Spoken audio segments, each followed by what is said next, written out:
Good morning students.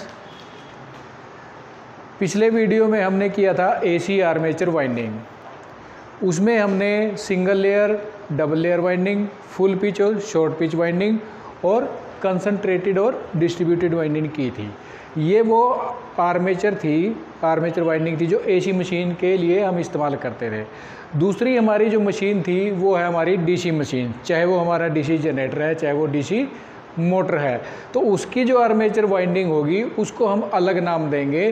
तो अगर हम डीसी मशीन की आर्मेचर वाइंडिंग की बात करें, वो हमारे पास दो प्रकार की हुआ करती है, एक लैप वाइंडिंग और दूसरी वेव वाइंडिंग।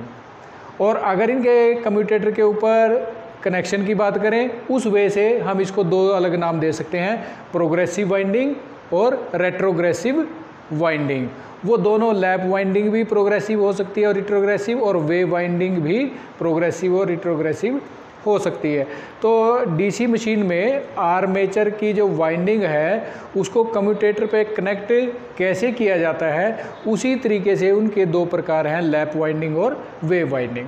अगर हम ये लैप वाइंडिंग, ये वेव वाइंडिंग, अगर इनके बेसिक डिफरेंस की बात करें कि लैप वाइंडिंग और वेव वाइंडिंग में सिंपल बेसिक फ़र्क क्या है, तो वो होता है जैसे लैप वाइंडिंग है, लैप वाइंडिंग को हम पैरेलल वाइंडिंग भी कहा जाता है और वेव वाइंडिंग को सीरीज वाइंडिंग भी कहा जाता है। अगर एक बेसिक डिफरेंस की बात करें वोल्टेज और करंट के हिसाब से, तो लैप वाइंडिंग या जो पैरेलल वाइंडिंग है वहाँ पर की जाती है जहाँ पर वोल्टेज कम और करंट ज़्यादा की हमें रिक्वायरमेंट होती है। तो लैप वाइंडिंग कम वोल्टेज और ज़्यादा करंट के लिए इस्तेमाल की जाएगी, और इसके बिल्कुल अपोजिट जो वेव वाइंडिंग, जिसको हमने सीरीज वाइंडिंग का नाम दिया है, वो ज़्यादा वोल्टेज और कम करंट के लिए इस्तेमाल की जाएगी। तो ये एक बेसिक डिफरेंस है कि जो लैप वाइंडिंग है वो कम वोल्टेज ज़्यादा करंट के लिए इस्तेमाल करेंगे, और जो वेव वाइंडिंग है वो ज़्यादा वोल्टेज और कम करंट के लिए इस्तेमाल करेंगे। अब लैप वाइंडिंग कैसे करेंगे आर्मेचर पर, और कम्यूटेटर सेगमेंट्स पर उनके कनेक्शन कैसे होंगे, और वेव वाइंडिंग के कनेक्शन कम्यूटेटर सेगमेंट पर कैसे होंगे, उसके लिए दो चीज़ें हम देखते हैं। लैप वाइंडिंग और वेव वाइंडिंग में थोड़ा सा डिफरेंस है। अगर पहले मैं लैप वाइंडिंग को ड्रा करने की कोशिश करूं, तो पहले हम करते हैं लैप वाइंडिंग। तो लैप वाइंडिंग के लिए कुछ इन्फॉर्मेशन है जो हमें ज़रूरी चाहिए, जैसे पोल पिच।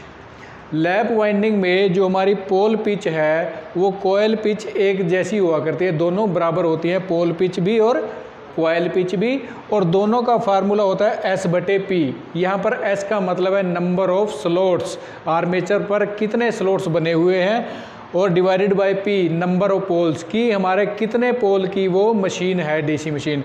तो फॉर एग्जांपल जो मैंने लिया है, यहाँ पर एक डीसी मशीन है जिसके आर्मेचर पर 12 स्लॉट्स हैं और वो 6 पोल की मशीन है हमारी, उसके 6 पोल हैं, 1 2 3 4 5 6, ठीक है जी। तो 6 पोल हैं और स्लॉट्स हैं उसके आर्मेचर पर 12। तो यहाँ से अगर इस फार्मूले से हम देखें, पोल पिच या कोयल पिच दोनों की वैल्यू आ जाएगी 2 ही वैल्यू आएगी, कोयल पिच की भी और पोल पिच की भी। अब इस 2 का मतलब क्या है वो हम यहाँ बताएंगे जब हम ड्रा करेंगे।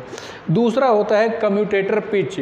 कम्यूटेटर पिच का मतलब क्या होता है कि जब एक कोयल कम्यूटेटर सेगमेंट पर एक से शुरू होकर अगले दूसरे पे मिलती है, तो दोनों के बीच का गैप, मान लीजिए एक कोयल ये 1 से शुरू होकर 2 पर मिलती है, तो ये हो गई कम्यूटेटर पिच 1 और 2 के बीच की डिस्टेंस। तो ये कम्यूटेटर पिच जो लैप वाइंडिंग में होती है, ये 3 रूप से हो सकती है। एक तो +-1, ये सिंपलेक्स वाइंडिंग होगी। एक होती +-2, अगर कोयल पिच कम्यूटेटर पिच +-2 हो तो ये डुप्लेक्स वाइंडिंग होती है, और +-3 हो तो ये ट्रिप्लेक्स वाइंडिंग कहलाएगी। वो हम सारे ड्रा करेंगे, कौन सी सिंपलेक्स है, कौन सी डुप्लेक्स, कौन सी ट्रिप्लेक्स। दूसरी बात, पैरेलल पाथ। जो पैरेलल पाथ होते हैं जिसको A से दिखाते हैं हम, वो हमेशा नंबर ऑफ पोल्स P के बराबर होती है सिंपलेक्स वाइंडिंग में। डुप्लेक्स वाइंडिंग में ये, ट्रिप्लेक्स वाइंडिंग में ये भी हम डिस्कस करेंगे जब हम पूरा ड्रा करेंगे। तो पहले बेसिक से हम ये बात लेते हैं कि पोल पिच हमारी 2 है और कम्यूटेटर पिच हमारी, पहले ये लेते हैं सिंपल के लिए, +-1। तो अगर मैं इस इन्फॉर्मेशन के अकॉर्डिंग अपनी लैप वाइंडिंग ड्रा करूं, तो सर्कुलर रूप से समझाने के लिए मैंने क्या किया है, ये अब मेरे 6 पोल हैं, south north south north south north, 3 pair हैं ये अलग अलग उसके, और ये जो है ये मेरा आर्मेचर है और ये आर्मेचर के स्लॉट्स हैं 1 2 3 4 5 6 7 8 9 10 11 12। ठीक है जी, जैसे अभी मैंने बताया कि मेरा जो आर्मेचर है उसमें 12 स्लॉट्स हैं। और एक चीज़ और मैं बता देता हूँ, डीसी मशीन में सभी में, चाहे लैप वाइंडिंग करो आप चाहे वेव वाइंडिंग करो, जितने स्लॉट्स होते हैं उतने ही कम्यूटेटर के सेगमेंट होते हैं। अगर 12 स्लॉट हैं आर्मेचर पे तो कम्यूटेटर के ऊपर भी 12 ही सेगमेंट होंगे, चाहे वो लैप वाइंडिंग हो चाहे वो वेव वाइंडिंग हो। तो हम ड्रा करेंगे सर्कुलर वेव से। तो यहाँ पर जो पोल पिच कॉयल पिच जो मैंने ली है 2 है, इसका मतलब क्या होता है कि यदि मैंने एक कॉयल, ये स्लॉट 1 है, अगर मैंने ये सेगमेंट 1 है कम्यूटेटर का और ये स्लॉट 1 है, तो अगर मैंने सेगमेंट 1 से अपना एक कॉयल शुरू करता हूँ, ये सेगमेंट 1 है, सेगमेंट 1 और स्लॉट 1, पहला कॉयल का सिरा सेगमेंट 1 पर जोड़ दिया मैंने और ये स्लॉट 1 से होता हुआ, अब यहाँ पर कॉयल पिच या पोल पिच देखिए कितनी वैल्यू है 2, मतलब अगर एक स्लॉट से पहली साइड जाएगी तो इस कॉयल की दूसरी साइड 2 के बाद यानी 3 में जाएगी। तो यहाँ पर पोल पिच या कॉयल पिच 2 का मतलब क्या है कि अगर आप कॉयल की पहली साइड स्लॉट 1 में डालते हो तो उसकी जो अगली साइड होगी वो स्लॉट 3 में जाएगी। अगर यहाँ पर पिच मेरी 3 होती तो उसका मतलब क्या था, अगर कॉयल की पहली साइड 1 में जाएगी तो दूसरी साइड नंबर 4 में जाएगी 3 गैप के बाद, लेकिन यहाँ पर 2 है तो जो कॉयल की पहली साइड एक स्लॉट से जाएगी तो अगली उसकी नंबर 3 में आएगी। तो ये तो थी मेरी कॉयल पिच और पोल पिच। अब आती है बात कम्यूटेटर सेगमेंट पे। मैंने 1 से शुरू किया था, स्लॉट 1 में मैंने अपनी साइड डाल दी है, तो पोल पिच के अकॉर्डिंग स्लॉट नंबर 3 से जाएगी। 3 से जाने के बाद ये कम्यूटेटर सेगमेंट 2 पर आकर मिल जाएगी। ये कम्यूटेटर सेगमेंट है 2, ये वाला यहाँ पर आकर मिल जाएगी। तो ये मेरी है पहली कॉयल। तो इसमें अगर मैं इसको यहाँ पर मैंने सर्कुलर रूप से दिखाई है, यहाँ पर मैंने सीधे तौर पर दिखाई है। ये सेगमेंट 1, ये स्लॉट 1, यहाँ से कॉयल शुरू हुई है और स्लॉट 3, क्योंकि कॉयल पिच 2 की है तो 2 के बाद 3 स्लॉट में आकर वापस 2 पर इसका सिरा ख़त्म हो जाएगा। अब अगली कॉयल जो शुरू होगी, जो दूसरी कॉयल आएगी, जहाँ पर पहली कॉयल का एंड हुआ है उसी एंड से दूसरी कॉयल स्टार्ट हो जाएगी और नंबर 2 स्लॉट में आएगी वो, तो कॉयल पिच के अकॉर्डिंग वो उसका दूसरा सिरा नंबर 4 में जाएगा और जैसे ये 2 पे शुरू हुई है ये ख़त्म हो जाएगी 3 पे। तो इस प्रकार ये जो हमारी, इस प्रकार से अगर हम वाइंडिंग करेंगे कि पहली कॉयल जिस सेगमेंट पर ख़त्म होती है वहीं से दूसरी कॉयल शुरू हो जाती है, तो इस प्रकार अगर वाइंडिंग करते हैं तो उसको लैप वाइंडिंग कहा जाता है। लैप शब्द आया है ओवरलैप से। यहाँ पर ऐसा नज़र आता है, देखो कि ये एक कॉयल है और जब दूसरा कॉयल आएगी वो इस कॉयल को हाफ ऐसे ढक लेती है, इसके ओवरलैप हुआ करती है, इसके ऊपर रहती है। तभी मैंने डॉटेड से ये दूसरी साइड ढकी हुई नज़र आई है, क्योंकि इसमें जो कॉयल्स हैं एक दूसरे के ओवरलैप करती हैं, इसलिए इसको लैप वाइंडिंग भी कहा जाता है। तो ये तो थी, अगर इस तरीके से वाइंडिंग की जाए तो ये हमारी सिंपलेक्स लैप वाइंडिंग है। क्योंकि यहाँ पर सिंपलेक्स लैप वाइंडिंग के लिए मैंने क्या है, जब कम्यूटेटर पिच होती है वो ±1 दिखाई है मैंने, मतलब कम्यूटेटर पिच मैंने पहले भी बताई है कि एक कॉयल के दोनों सिरे जिस सेगमेंट पर मिलते हैं उन दोनों के जो बीच का गैप होता है वो कम्यूटेटर पिच कहलाएगी। तो 1+1 यहाँ पर 1 पे जुड़ा है, पहला +1 करके देखो तो दूसरे पे आ जाएगा इसका दूसरा सिरा। तो अगर इस तरीके से +1 का डिफरेंस होता है तो वो सिंपलेक्स वाइंडिंग कहलाएगी। लैप वाइंडिंग ये अलग रूप है सिंपलेक्स।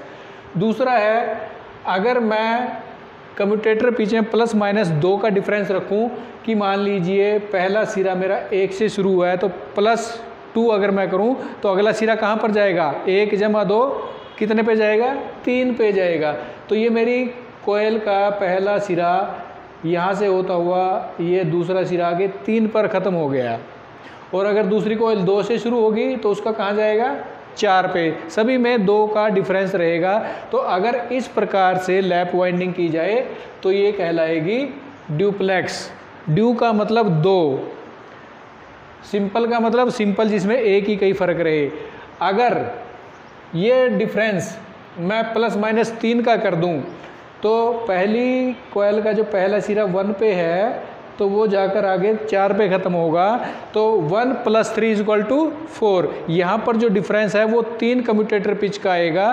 तो ये मेरी हो जाएगी XXX। ट्रिपल का मतलब है 3, जहाँ पर कम्यूटेटर पिच का डिफरेंस 3 सेगमेंट का आ जाए वो XXX लैप वाइंडिंग कहलाती है। अब इस प्रकार से तो हम लैप वाइंडिंग ड्रा कर सकते हैं, सिंपलेक्स भी, ड्यूप्लेक्स भी और ट्रिपलेक्स भी। अब एक छोटी सी इन्फॉर्मेशन और है कि लैप वाइंडिंग जो होती है अभी मैंने बताई सिंपलेक्स, ड्यूप्लेक्स और ट्रिपलेक्स। सिंपलेक्स में क्या होता है जो भी मैंने बताई है, यहाँ पर पैरेलल पाथ जो A के द्वारा हम दर्शाते हैं वो नंबर ऑफ पोल्स P के बराबर होते हैं। मान लीजिए यहाँ पर नंबर ऑफ पोल 2 दिखाए हैं मैंने, N और S।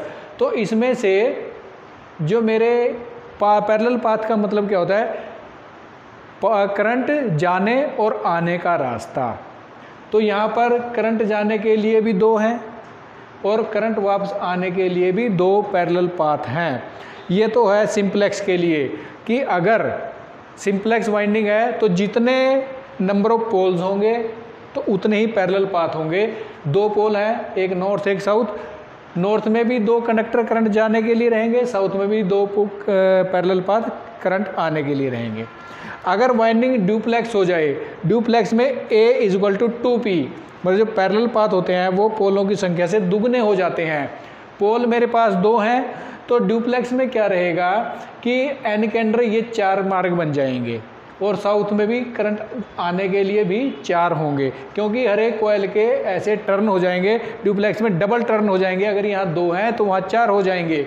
तो यहाँ पर एक ही पोल के अंडर 4 मार्ग होंगे करंट जाने के लिए और 4 ही आने के लिए। अगर यहाँ पर ट्रिपलेक्स वेव लैप वाइंडिंग की बात है तो यहाँ पर जो A = 3P मतलब A = 6 हो जाएगा और कोयल के भी 3 टर्न हो जाएंगे। तो यहाँ पर 6 करंट जाने के लिए पैरेलल पाथ होंगे और 6 ही करंट आने के लिए होंगे XXX वाइंडिंग में। तो इस प्रकार जो हमारी लैप वाइंडिंग है हम उसको कम्यूटेटर पिच के अकॉर्डिंग सिंपलेक्स, ड्यूप्लेक्स और ट्रिपलेक्स में विभाजित कर सकते हैं। अब बात दूसरी ये है कि कम्यूटेटर सेगमेंट पर इनके कनेक्शन जो मैंने बताया कि प्लस माइनस का मतलब क्या होता है, प्लस माइनस रिप्रेजेंट करता है कि हमारी वाइंडिंग प्रोग्रेसिव है या रिट्रोग्रेसिव है। वो भी मैं बताता हूँ प्रोग्रेसिव और रिट्रोग्रेसिव में फ़र्क है। जैसे यहाँ पर मैंने डायग्राम बनाए हैं, तो अगर एक कोयल मेरी 2 से शुरू होकर +1 के साथ 3 पर ख़त्म होती है तो ये सिंपलेक्स वाइंडिंग है, क्योंकि इसमें कम्यूटेटर पिच +1 है तो ये सिंपलेक्स वाइंडिंग है। अगर तो इस तरीके से कम्यूटेटर पिच में +1 या +2 या +3 आगे चलते जाएं तो वो प्रोग्रेसिव वाइंडिंग कहलाती है। लेकिन दूसरे केस में मैंने दिखाया है कि जो मेरी कोयल है 7 से शुरू हुई है और घूम के जो टर्मिनल है 6 पे ख़त्म हुई है, मतलब इसने क्रॉस किया है इसको और एक कम सेगमेंट पे आई है, तो ये -1 है, YC = -1। तो अगर इस तरीके से कनेक्शन हो कि जिस सेगमेंट से मेरी कोयल शुरू हुई है उससे पहले सेगमेंट पर 1 नंबर कम पर, अगर ड्यूप्लेक्स है 2 नंबर कम पर, अगर ट्रिपलेक्स है 3 नंबर कम पर ख़त्म होती है तो वो रिट्रोग्रेसिव वाइंडिंग कहलाती है। ये तो प्रोग्रेसिव जो आगे से आगे चलती जाए, ठीक है, क्लॉकवाइज, तो वो प्रोग्रेसिव वाइंडिंग है। अगर एक सेगमेंट से शुरू होकर पिछले सेगमेंट पर आकर मिले, वो एंटी क्लॉकवाइज घूमती हुई नजर आए, तो वो रेट्रोग्रेसिव वाइंडिंग कहलाएगी। तो ये थी हमारी लैप वाइंडिंग। अब चलते हैं वेव वाइंडिंग के अकॉर्डिंग। वेव वाइंडिंग जैसे मैंने बताया इसको सीरीज वाइंडिंग कहा जाता है ज़्यादा वोल्टेज और कम करंट के लिए इस्तेमाल किया जाता है। यहाँ पर जो लैप वाइंडिंग के लिए हमने ये चीज़ कैलकुलेट की थी, यहाँ पर वही चीज़ कैलकुलेट करेंगे। इसमें हल्का सा डिफरेंस है वेव वाइंडिंग में। जो कॉयल पिच होती है हमारी, उसका फार्मूला यही रहेगा S/P। 16 मान लीजिए मेरे पास 16 आर्मेचर स्लॉट हैं और 4 पोल की एक मशीन है, तो जो मेरी कॉयल पिच है वो 4 हो जाएगी। कॉयल पिच के लिए दोनों वेव वाइंडिंग और लैप वाइंडिंग का फार्मूला एक ही रहेगा, लेकिन जो कम्यूटेटर पिच है उसका फार्मूला दोनों के लिए अलग है। यहाँ पर कम्यूटेटर पिच +1 +2 +3 का था, लेकिन यहाँ पर कम्यूटेटर पिच क्या है 2S ± 2/P। तो यहाँ पर S नंबर ऑफ स्लॉट्स है, यहाँ पर स्लॉट 16 हैं, प्लस माइनस वही मैंने बताया प्रोग्रेसिव या रेट्रोग्रेसिव के लिए इस्तेमाल करेंगे। मान लीजिए हमारी प्रोग्रेसिव वाइंडिंग हमने करनी है, तो 16 + 2 कितने हो गए 18, 18 दूनी 36/4 तो 9। जो मेरी कम्यूटेटर पिच वो 9 है। तो इसका मतलब कोयल पिच का मतलब और कम्यूटेटर पिच का मतलब वेव वाइंडिंग से क्या है कि जो कोयल की दोनों साइडें हैं स्लॉट्स, पहली अगर 1 में आई है तो अगली 5 में आएगी, 4 का डिफरेंस रहेगा। लेकिन वो कोयल जो कम्यूटेटर सेगमेंट पर है वो कहाँ मिलेगी, काफ़ी दूर मिलेगी, क्योंकि कम्यूटेटर पिच 9 है। इसको अगर मैं डायग्राम से देखूं तो मान लीजिए मेरी कोयल 1 से शुरू हुई है और ये मैंने स्लॉट नंबर 1 ही मान लो इसको, ये 1 है, ये 2 है, क्योंकि कम्यूटेटर कोयल पिच मेरी 4 है।